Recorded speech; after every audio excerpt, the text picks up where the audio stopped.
ओम शांति। अव्यक्त मुरलियों की श्रृंखला में आज हम सुनेंगे 5-11-70 के बाप दादा के महावाक्य। मुरली का सार है, डिले इज डेंजर। हर एक अपने लाइट और माइट को देख परख सकते हैं। अपने आप को परखने की शक्ति अपने में अनुभव करते हो। अपने को अब तक पुरुषार्थ मूर्त समझते हो, व साक्षात और साक्षात्कार मूर्त भी समझते हो, व अनुभव करते हो, व समझते हो कि यह अंतिम स्टेज है।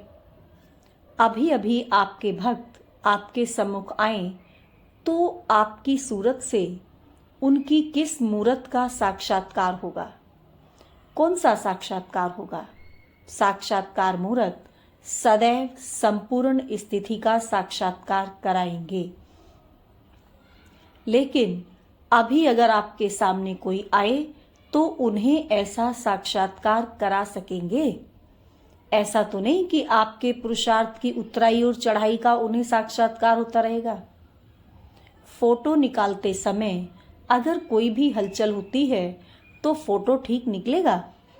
तो ऐसे ही हर सेकंड ऐसे ही समझो कि हमारा फोटो निकल रहा है। फोटो निकालते समय सभी प्रकार का ध्यान दिया जाता है। वैसे अपने ऊपर सदैव ध्यान रखना है।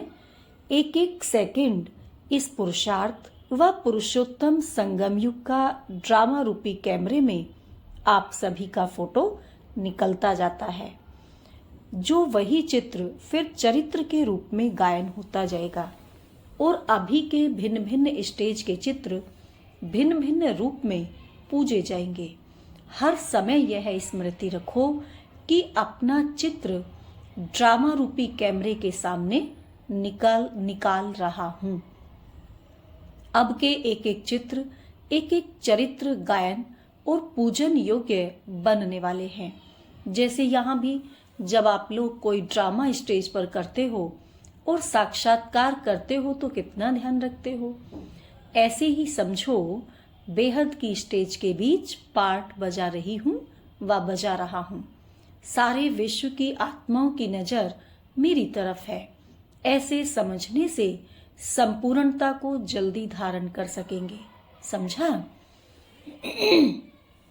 एक स्लोगन सदा याद रखो जिससे सहज ही जल्दी संपूर्ण बन सको। वह कौन सा स्लोगन याद रखेंगे? जाना है और आना है। यह तो ठीक है, लेकिन जाना कैसे है? संपूर्ण होकर जाना है वह ऐसे ही। तो इसके लिए याद रखना, डिले इज डेंजर। अगर लेट करेंगे तो बहुत खतरनाक होगा। अगर कोई भी बात में देरी की तो राजभाग के अधिकार में इतनी देरी पड़ जाएगी। इसलिए यह सदैव याद रखो कि वर्तमान समय के प्रमाण एक सेकंड भी डिले नहीं करनी है। आजकल कंप्लीट अर्थात संपूर्ण कर्मातीत बनने के लिए पुरुषार्थ करते करते मुख्य एक कंप्लेन समय प्रति समय सभी की निकलती है।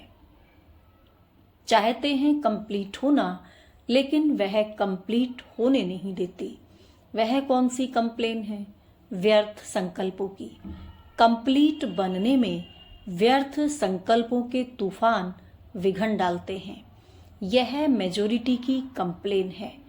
अब इसको मिटाने लिए आज युक्ति बताते हैं। मन की व्यर्थ संकल्पों की कंप्लेन कैसे पूरी होगी? याद की यात्रा तो मुख्य बात है, लेकिन इसके लिए भिन्न भिन्न युक्तियां हैं। वह कौन सी? जो बड़े आदमी होते हैं उन्हों के पास अपने हर समय की अपॉइंटमेंट की डायरी बनी हुई होती है। एक एक घंटा उन्हों का फिक्स होता है।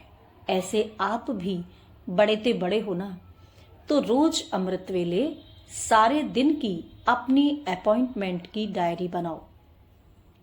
अगर अपने मन को हर समय अपॉइंटमेंट में बिजी रखेंगे तो बीच में व्यर्थ संकल्प समय नहीं ले सकेंगे। अपॉइंटमेंट से फ्री रहते हो तब व्यर्थ संकल्प समय ले लेते हैं। तो समय की बुकिंग करने का तरीका सीखो। अपने आप की अपॉइंटमेंट खुद ही बनाओ कि आज सारे दिन में क्या क्या करना है। फिर समय सफल हो जाएगा। मन को किस में अपॉइंट करना है, इसके लिए 4 बातें बताई हैं। पहला मिलन, दूसरा वर्णन, तीसरा मगन और चौथा लगन। लगन लगाने में भी समय बहुत जाता है ना, तो मगन की अवस्था में कम रहते हैं। इसीलिए लगन, मगन, मिलन और वर्णन।